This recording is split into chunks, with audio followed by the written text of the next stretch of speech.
الصبر 9 درجات، ونتواصى على هذه الدرجات ال9، وفيها يترقى الناس في درجات الصبر. فمن أكمل درجات الصبر كتب مع الصابرين ودخل الجنة بغير حساب، ومن نقصت عليه درجة نقص عليه من الصبر على قدرها. ما هي درجات الصبر ال9؟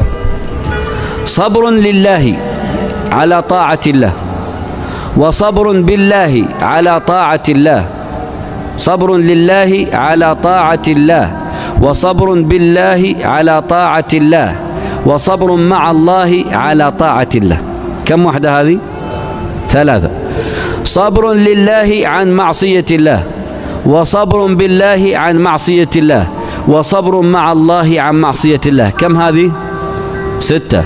صبر لله على قضائه وقدره، صبر بالله على قضائه وقدره، صبر مع الله على قضائه وقدره. هذه 9 مراتب الصبر، من أكملها كتب مع الصابرين ودخل الجنة بغير حساب. ما الفرق بينها؟ ما معنى صبر لله؟ أي صبر أخلصت فيه لله ولربك فاصبر، لا تصبر من أجل أن يقال فلان صبور وفلان صبار وحديث الناس عن صبرك، لا، إنا وجدناه صابرا نعم العبد، صبر لله. 2. صبر بالله، وهو الاستعانة بالله على الصبر، واصبر وما صبرك إلا بالله، سواء على طاعة أو عن معصية وعلى قضاء وقدر.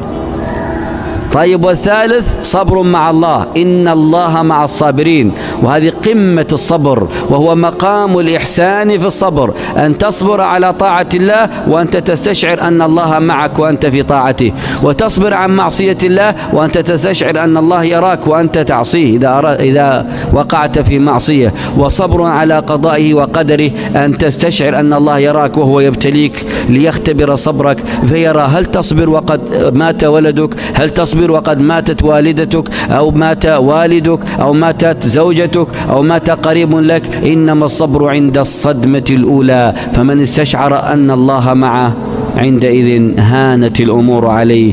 إن لله ما أخذ وله ما أعطى وكل شيء عنده بمقدار، فإذا اعتقد ذلك هانت المصائب عليه.